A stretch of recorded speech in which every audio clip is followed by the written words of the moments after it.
it's up here. I just don't know how to turn it up. Maybe if I move closer. It's echoing. You're coming?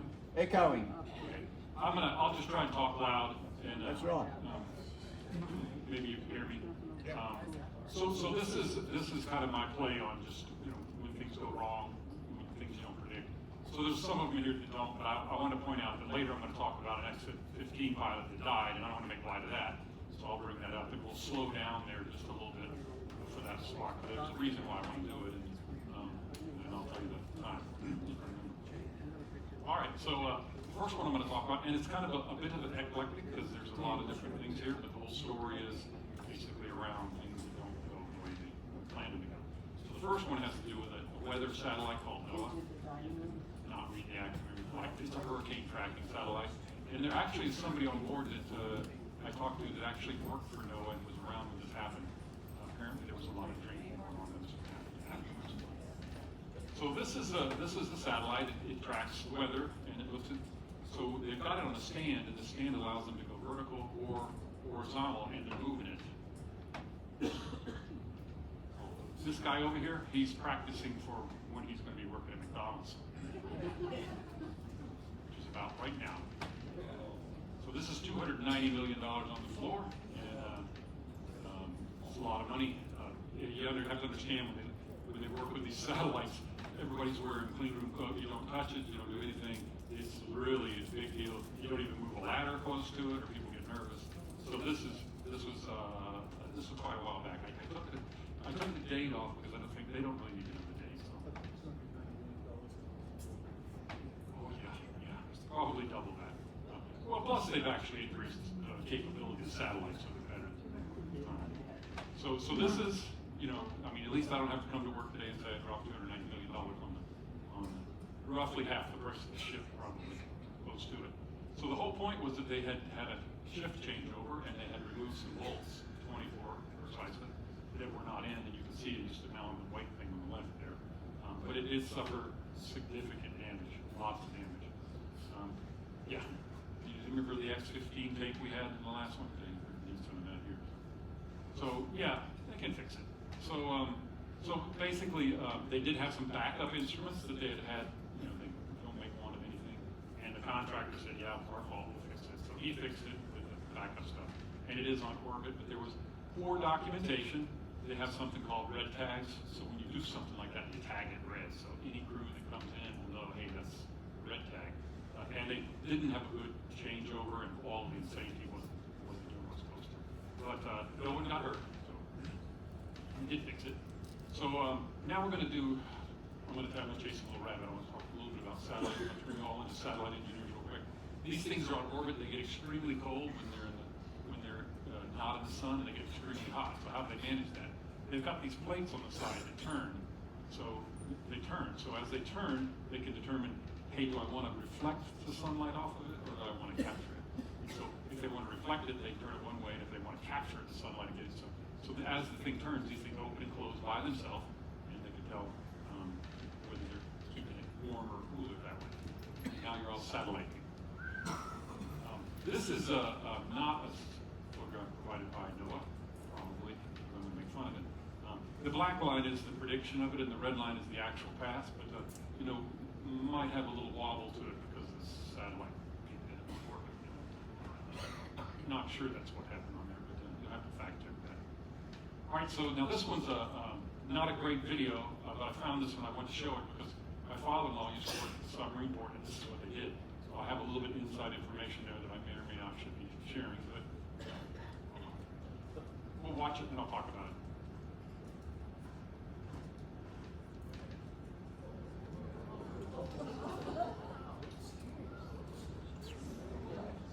Who's underneath all that? So there's a submarine down there, obviously, and so there's a submarine down there, and the chunks of rocket were coming down, so they knew they were in bad shape. So what happens is they don't launch the rocket in the submarine. They blow up a big bubble, and then there's a little charge that pushes it all the way to the surface, kind of like a whale breaches, comes out. So it breaches, and when it comes out, then it lights. The first thing it does is it does a hard maneuver side to get out from above the submarine. But when it did that, it was so hard that it broke the steering nozzle and it stuck. So that's why it did boom and landed exactly where they didn't want it to. But no one got hurt in this one either. So, but I wanted to show that one position. This is a new startup company, and as you can imagine, most companies when they start up make a few problems. But you know what the heck.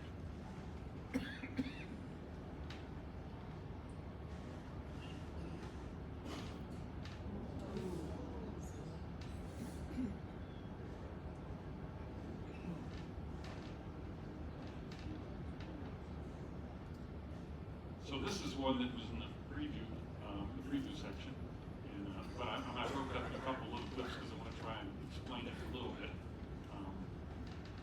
We'll let them explain it.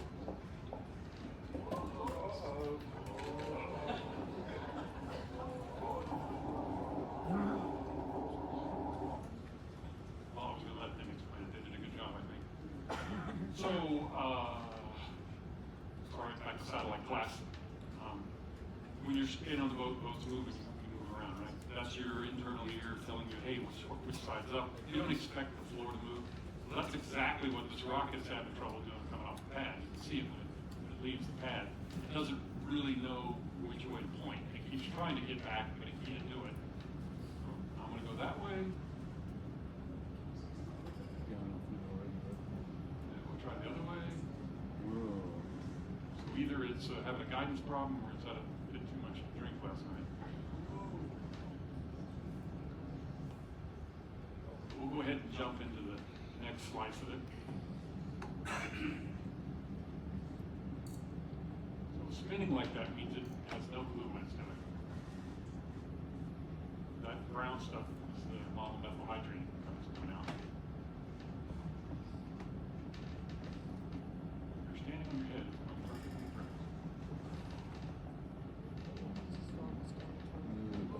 We didn't need the payload anyway.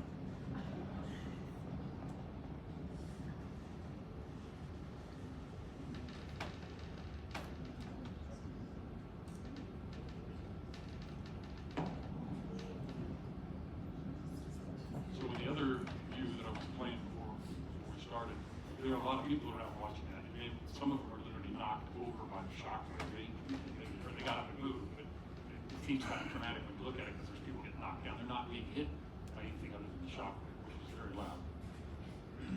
All right, so now we're going to start talking about SpaceX. All right, four pictures. Somebody tell me what happened to SpaceX. I'm not here on the news. Just going to explain to you. The super heavy launch, apparently. Okay, tell me over here.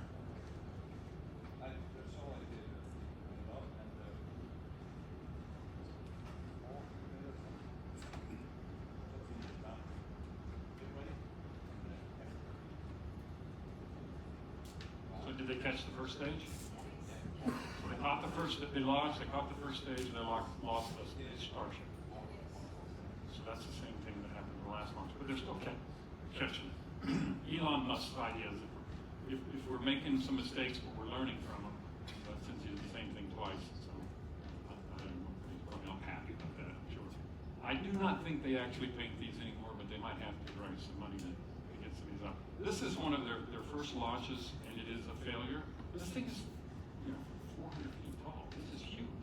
I mean, it's not a huge deal that they're able to catch this. This is a fully stacked first launch.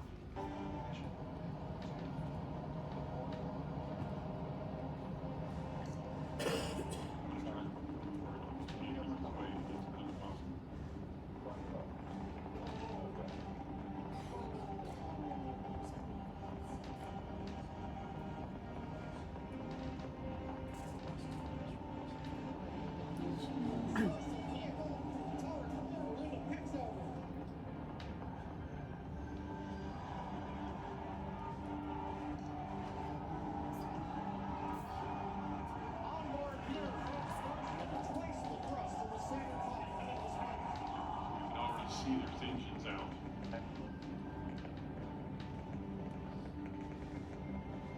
Now you've got an engine problem.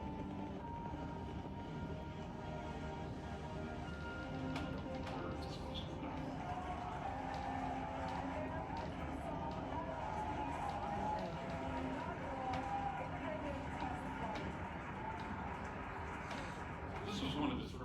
was his first try at this, and now he's fetching the heavy part of it, which is the more expensive part.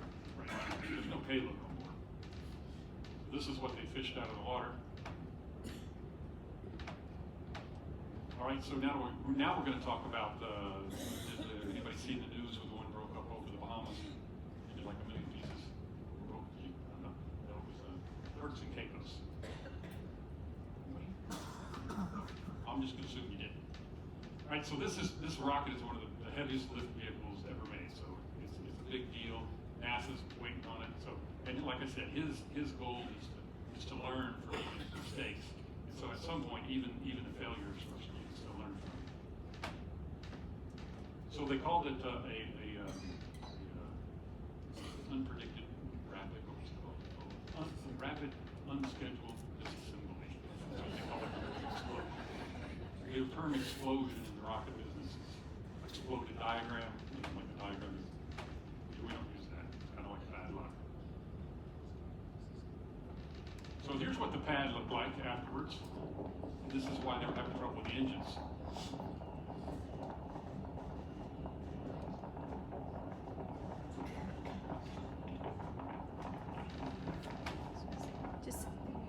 I was going to say, just time to stay over there.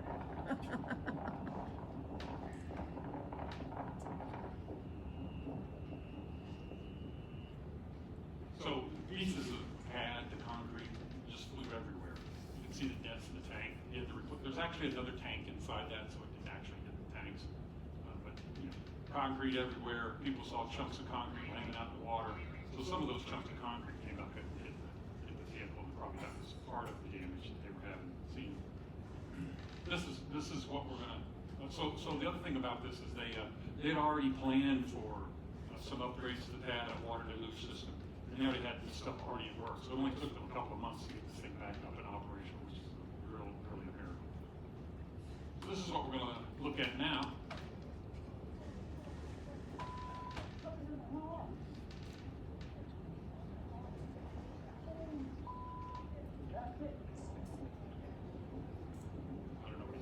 Just, Steve, just stay there. Just stay right there in that area.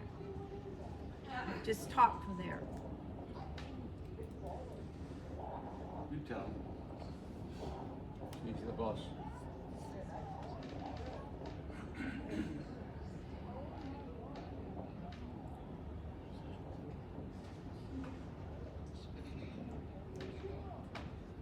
So, quite a show.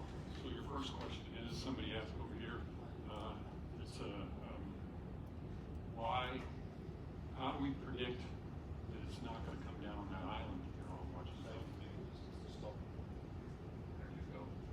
So there's something called an instantaneous impact point.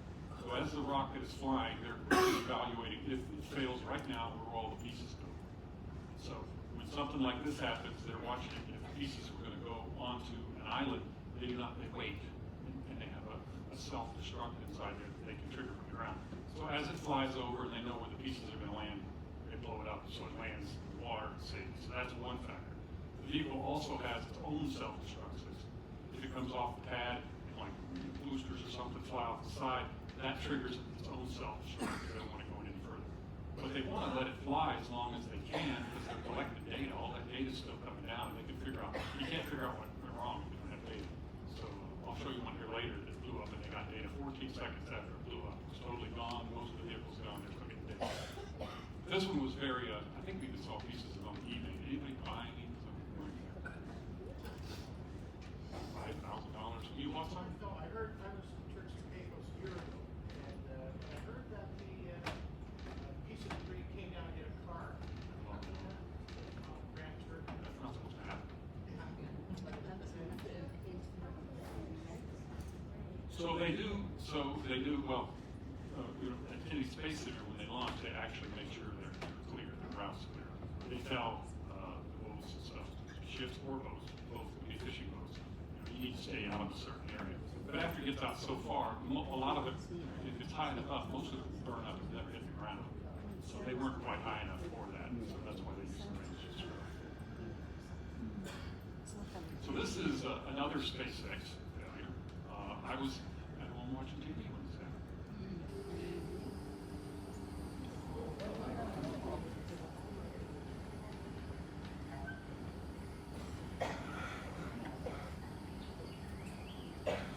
Need that payload.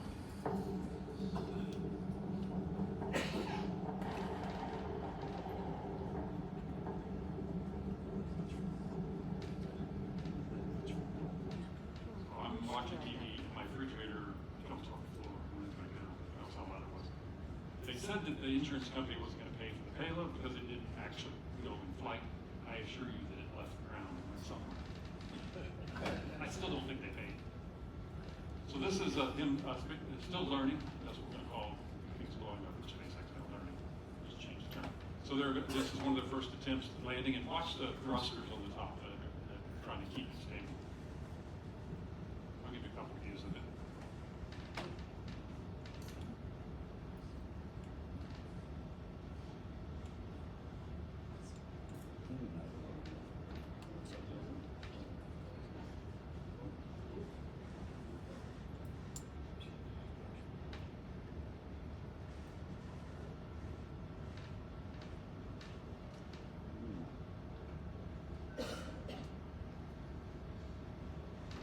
You can see the shock wave. Wow.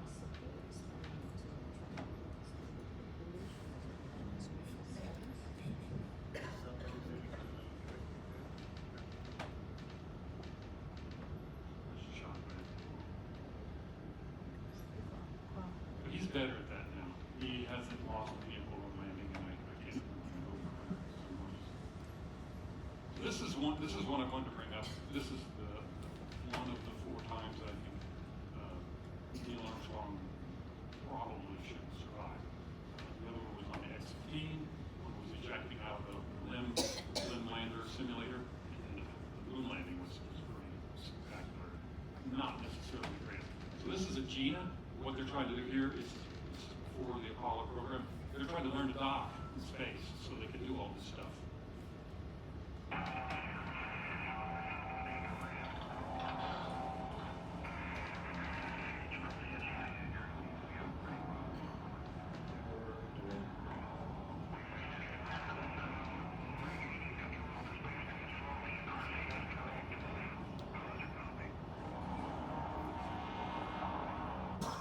So that docked up with the eugene, everything went great, and then one of the thrusters that they used to steer with stopped open. And so it started spinning the whole thing, and they were both Neil Armstrong and Dave Scott, both landed on the moon, walking on the moon.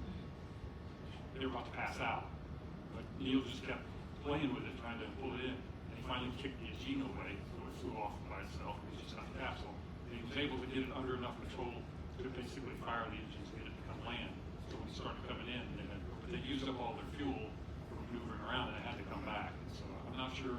I need to go do some research about where they landed, because it might have turned into I Dream of Jeannie show. Because they were coming down when they came down, so they didn't have any extra fuel to go anyplace else. So that was the 4th time that he basically had dealt with a very, very stressful situation. All these leading up to, hey, this is the guy who did this first job. This is a Titan launch, so anybody's seen $1 billion in planes?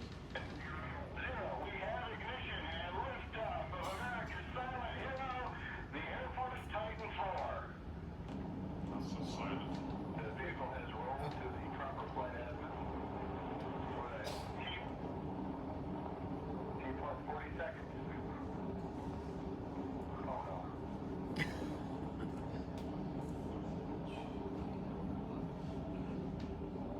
So this one was determined that when they made the solids, that they had a air pocket of solid.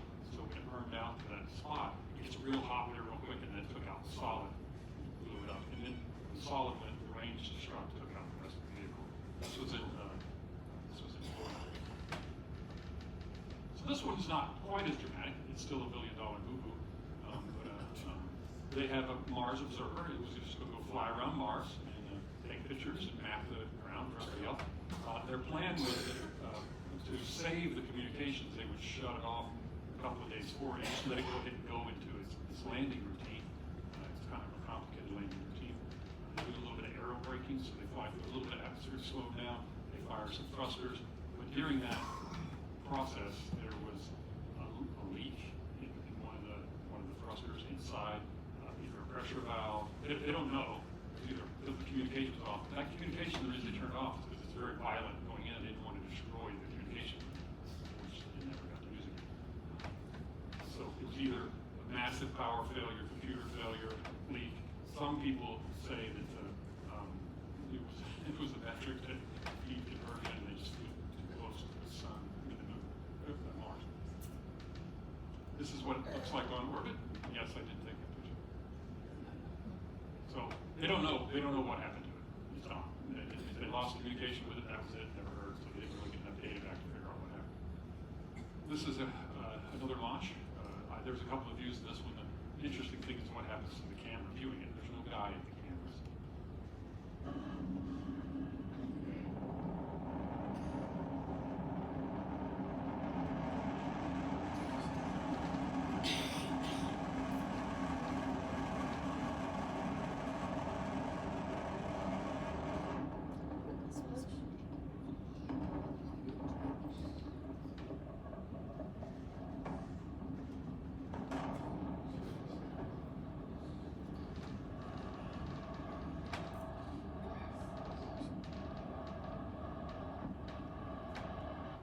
They had quite a few successful launches, so this was out of the norm. Okay, this one, I worked this launch. This is one of the ones that I was watching on telemetry, and I actually saw the vehicle flying apart. I went to go find the footage for it, but apparently they did not really show that footage because there were fragments. But it does show the payload flipping over and over in that filter. This is Pegasus. It's a winged rocket. They dropped it from the bottom of an L-1011. This is the factory where they work. That may or may not be me. I don't know. Let's just make believe it is. Okay, go there. And this is it being tucked underneath the L-1011. I have spent many hours in the middle of the night right back there working on the rocket with a finger, even though I'm not allowed to do that. So they actually pick up the whole L-1011, bring it in there. They have to take the rudder off and go inside, drop that down, put it all back together, and they take that launch. Spooky rabbit. If it doesn't launch, the fins are chemical batteries. They only last so long, so when it comes in, it drags the fins on the ground. They have to replace the fins if they don't launch. It takes about 1,000 pounds to orbit, so it's really just for like experimental payloads where they're trying to learn stuff. So let's go ahead and watch it. And drop Pegasus is away. That's George Diller. Ignition of the Pegasus rocket with Cygnus, helping American forecasters understand and predict the intensity of hurricanes. Inaccurate treatment was properly controlled by the vehicle during stage 1. Power buttons remain nominal across 39%. So they're not actually going to show the failure because they can't find the failure, so I'm just going to show the line. But here's what happened. Between the first and second stage, there's an interstage, there's a piece of rocket that flies off. It didn't fly off, except for it's stuck on it, so the nozzle couldn't gamble around. So every time they tried to push it over, it just started flipping out of control. And range safety at some point. Yeah. So this is I want to talk about the X-15 project. I talked a little about the other day about the successes they had. They flew 199 missions, which is incredible for a rocket. They did have quite a few issues. One of these, they did lose a pilot, and I was debating whether to leave that in there because I'm kind of making light of the rest of this. I didn't want to do that on him. So, but there's a reason. If I didn't talk about him, no one would ever hear it or hear about him. And the other thing is, this is exactly what happened to Neil Armstrong when he was flying. He got up at a certain altitude, lost control because the air surface isn't buffering against the atmosphere, and he just didn't want to go flat spin. He did, and so he was able not to pull it out of it. There's not a lot of forgiveness in these planes. They're not like modern planes that can pull themselves out of something like that. So this is one they just ran. They land in a dry lake bed, so it's mud, harder mud, and they have skids to slow them down. So he kind of went off the runway a bit. He didn't blow his canopy to get out of it because I'm pretty sure after he stopped, it's like I want to point out of this. But he flew up many more times. There's 3 of them. So 66, 70, 1, 2, and 3. Excuse me, 0, 1, and 2. And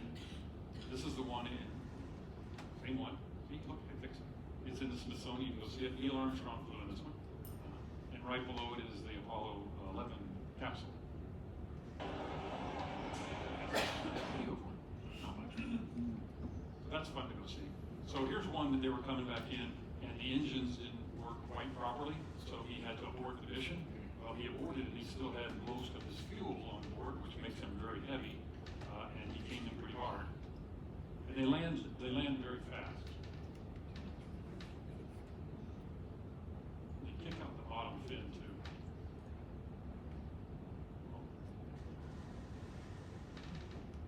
He rolled over upside down, and he made it out of it. They put it all back together, nice and pretty. Yeah, I mean, it's just a scratch. There's a little thing here or there.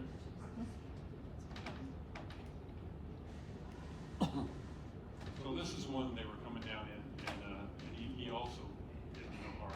If they didn't have a real way of dumping their fuel, like we do in planes that are coming from our scanning, they can dump most of their fuel. So this is not really going to help them. It reduces their weight and it causes them not to go back. So this is the engine that came apart. It actually wasn't the engine. It was between the engine and the tanks that was a leak.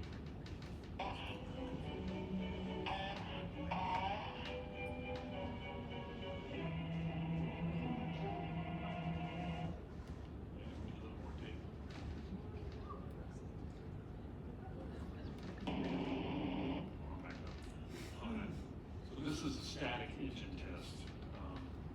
It looks pretty traumatic. It is. Hold on to the end.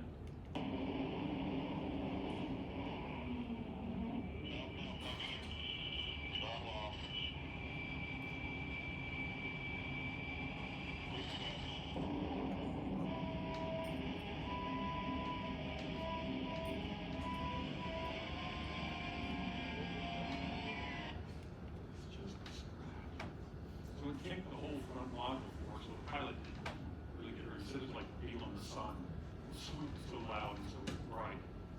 So I don't think he had a fun time. They fixed it up. So this is 7.2. I'm pretty sure this one's 7.2 as well. This is the one that Major Adams perished in.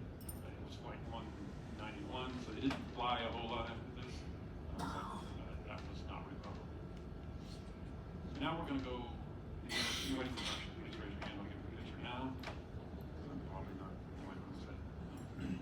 Anyway, so they have a Venera program, so they decided they wanted to go land on Venus. And that Venera is Russian for Venus. And so we can talk a little bit about Venus, and then we'll talk about what happened. So Venus is very close to the same size as Earth. It spins the opposite way, so there was some kind of impact or something from a meteor that made it spin the other way, because everything else in the solar system spins it another way. It's kind of tidally locked to the sun, so as it goes around, it really only makes one revolution, similar to our moon. So it doesn't really spin as fast, so its day and its year are very close to the same thing. This is a radar image telling the altitude of all the stuff, and there's some pretty big mountains on here. This is a thermal imagery. It's about 800 degrees Fahrenheit, and the pressure, I'm probably getting ahead of my charts. The pressure is almost 100 times what it is here, so we don't even know what that atmosphere is like. I'll try and explain that a little bit. But they did find a mountain that's like 36,000 feet, so really, really big.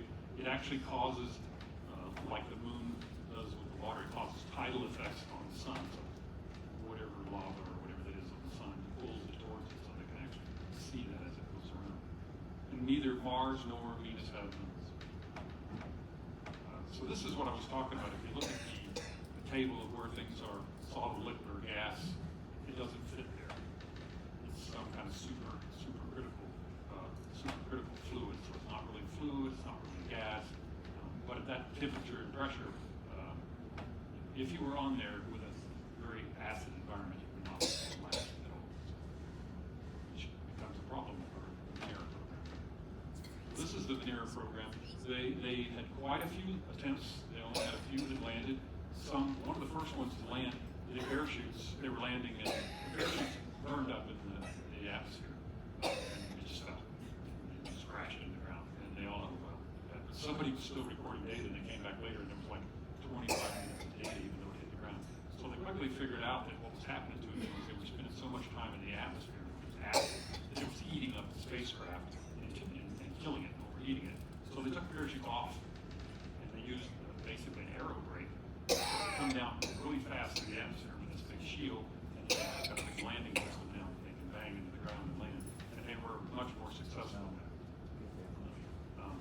We, the Americans, from an American point of view, were laughing at them because they had gone all the way to Mars, or Venus, and they had not checked their cameras. When they checked them, the cameras weren't working, and they figured out they left the lens caps on.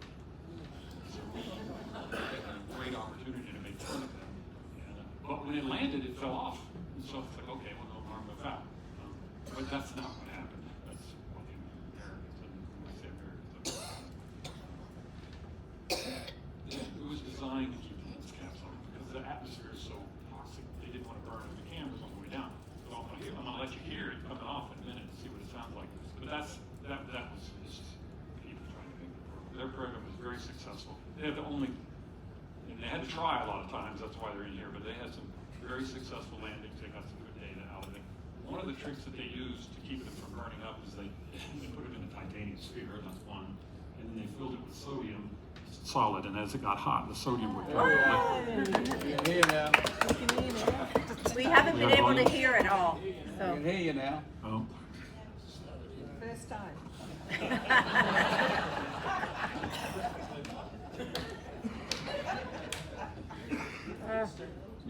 Should I give myself a sticker? Yeah, absolutely. Anyway, what am I doing? Start again. Anyway, it was a very successful. Still, we start at the beginning. Yeah. So it was a very successful program, and they did get some really good data. So let's go look around on what they saw on Venus. This, by the way, is a lens cap. So they actually had a scoop that went out that would take a sample, and then when they got the sample in, they said, "Oh, there's something alive on there." Well, they actually hit the lens cap and took something off the lens cap, so they were actually seeing that. So this is what it looks like, one of the only views, and let's go hear it.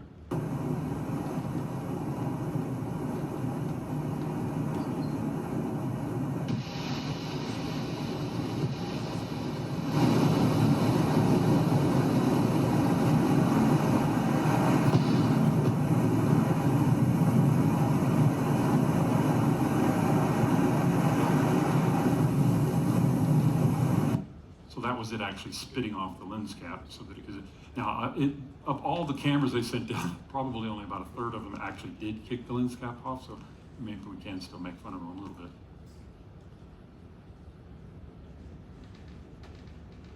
bit. So the atmosphere I talked about was so dense that you could actually float on it. And I talked with a friend of mine who's a planetary scientist I may have talked about earlier. And he said that they had proposed satellites that would just go sit on the atmosphere and float like a ship or a boat. I decided to put a whole city there, but I don't think that's going to happen. I don't know who put this in there, but what the heck. This is the lighthouse at Cape Canaveral. Built in 1867.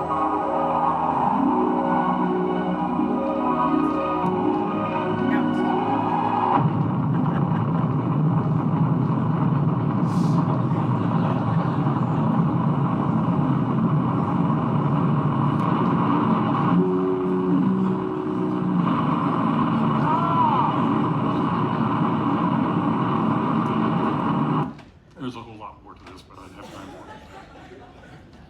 it. So I think this is the last one I'll talk about, was a GPS program that I worked the launch on.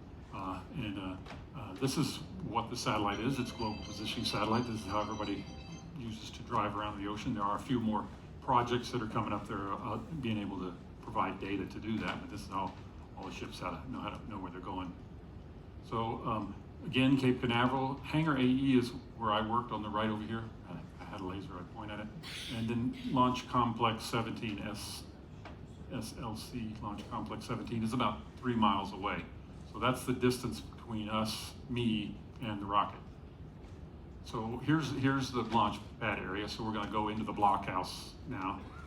So you come around and you go in this door here, and they've got two big steel doors to protect everybody in there. And now this is not that actual pad because it's gone now, but they have a museum out there and it has the same kind of blockhouse. So everybody sets up in these areas, a little more modern equipment than that, probably. And this is the outer back room, which I'm going to talk about in a minute. So now we'll go look, you have the rocket, 9 solids on it.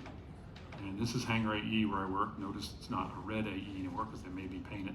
They didn't like it being red. And this is the Mission Director Center where I worked. And this is inside. I'm right over there just off the screen. So I assure you I'm there. So this is the launch. 2, 1, 0. We have ignition and liftoff from Cape Canaveral Air Station of the Air Force Delta II launch vehicle carrying the new GPS-2R satellite. We have had an anomaly.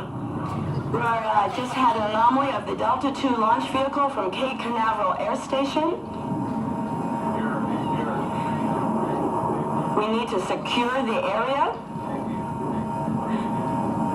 Once again, we had liftoff of Delta II launch vehicle from Cape Canaveral Air Station, and we just had a problem with the vehicle on the pad.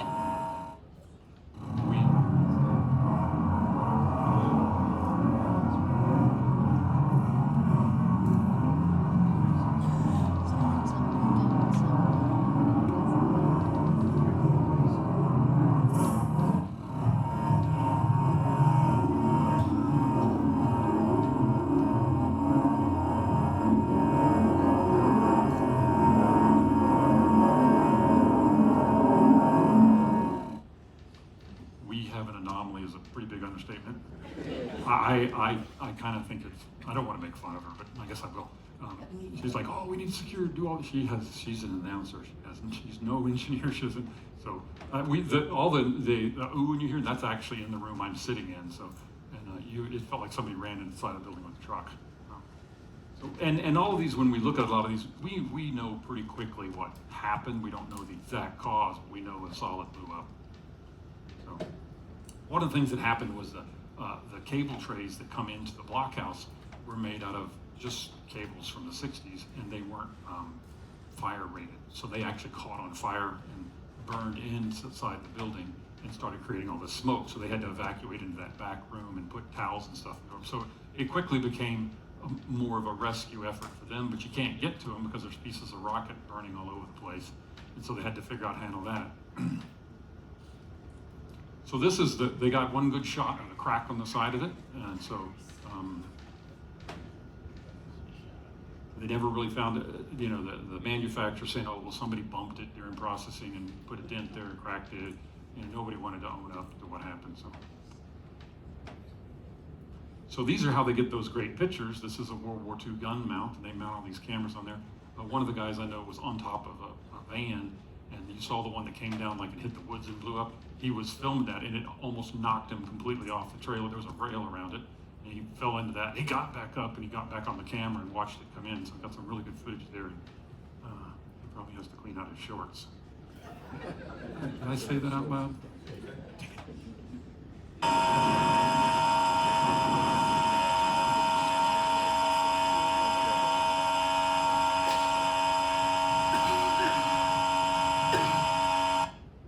So these are just some shots. This is the one that hit in the bushes.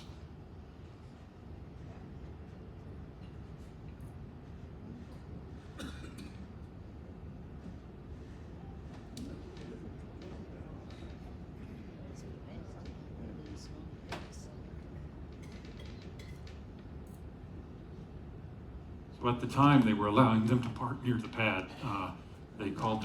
People called their insurance company, like, no way they're paying for your car for that. So the Air Force ended up buying them new cars. One of my friends had a truck. Well, this is actually, I'll back up. This is actually how they ended up getting out there. So we're in Hangar AE, that's where the management is. We're talking to them on the radio, and they're saying, hey, we've got smoke coming in. So they got a fire truck to go out and just wash the stuff off the road. They put a bus behind it. The bus comes out behind them to get the people, and then they all put their head in a bag, because it's what we call the class affectionately bag in the head of the bag class. It's an ELSA pack. It's got oxygen for about 15 minutes, and then you can leave and you don't have to breathe. the guy that had the car I was talking about, he's like picking up pieces of the rock, and as he's walking, he's like, we should do that. Yeah. So this is his truck. Glass just melted. He came to work and he had eaten some cereal. And so he finished his cereal and put his bowl on the seat, and he put his spoon in the bowl, and then he went into work. Well, when he finally got back out to see it, he saw his truck burned up, the bowl there, but no spoon. So it got hot enough to vaporize the spoon, but the bowl was ceramic, and so it survived. So this is the end of the program for Launch Complex 17. So I thought I'd just go ahead and close up with that. There you go.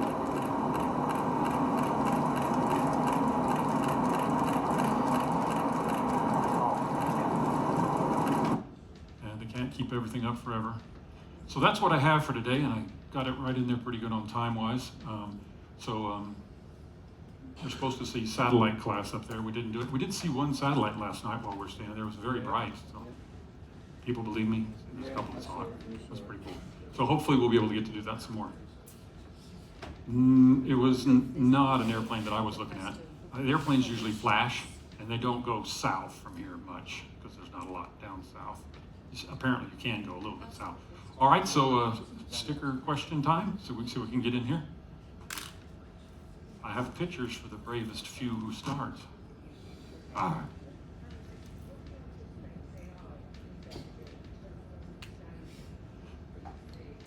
So she's talking about the new information technology, artificial intelligence, and how that can contribute in the space program.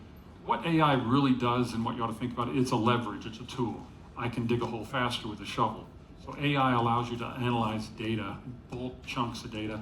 On the flight over for 17 hours, I talked to the guy next to me a couple of times, and he was a quantum physicist, and that's pretty deep. So I see him over there on the little pad, squiggling away, writing numbers, and I'm blowing up stuff over here. So he was kind of interested in what I'm doing too on my computer.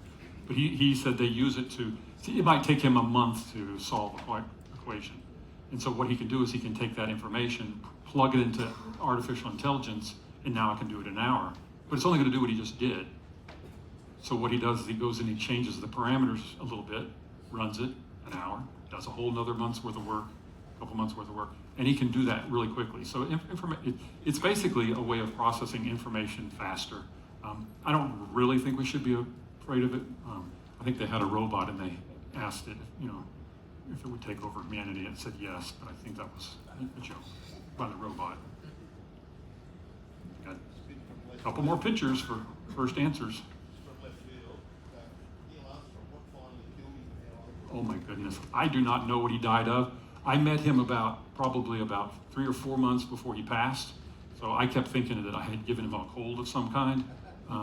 But he is exactly what you would think. He's very, very sturdy, self-contained man, doesn't talk a lot. I'm not sure what his cause was, but I'm grateful that I did get to meet him. But I'll look that up and see if I can find out an answer. He had open heart surgery. I just had my internet call me and say, hey. He gets a picture for that too. Yeah, I've had that done too. Mine went well, or at least I think it did. I'll let you know if it didn't. Let me grab this one over here, and then I'll work something out with stickers. Why is it that Elon Musk with these super heavies, he's churning them out like every month, and yet you look at the Artemis and Starliner programs, and you're going at a snail's pace. So the question is, how is Elon Musk so much faster at building rockets and turning them out than NASA is? Do I really need to answer that? So the government is just inefficient, and I don't want to get too political. I've told this in here before. He doesn't even take out patents, because while people are trying to steal his Raptor 1, he's on Raptor 3, and he doesn't care about Raptor 1 anymore. And so the Chinese have built their own mega Godzilla, and they're trying to catch some as well. Jeff Bezos, he's trying to land his well. So it's a new way of doing business, and it makes sense. You don't throw away a huge, expensive rocket every single time you launch, we didn't really know a better way. So we've learned a better way, and it took a lot of guts and nerve to get to that better got just a few more minutes here. What are the factors that influence nations to choose Venus or choose Mars or choose some other planet to go after? So the question is, why did Russia choose going after Venus and we went after Mars and the moon? I think it's kind of like my kids. The first one wanted to, go into engineering. The second one was going to go into a technical field, and she didn't want to do what her sister did. So you don't want to do that. You don't want to duplicate work and be outshined by somebody else. So you go pick your own project. At the same time, the French were building the Concorde. Boeing was building the 747. And all these are just huge projects. And then we're trying to go to the moon, which we were going to the moon. Change that. So it just depends on what they're interested in. Nobody has really gone after landing on Venus since then. We've spent a lot of things around to look at the outside of it, but we've never gone down in. It's just a matter of what they're interested in. A lot of this stuff is science for the sake of science. I know that sounds terrible, but you learn from that. There's a question I'm going to get over here in a bit about what do we gain from all of this. And so we talked a little bit about that in the last one.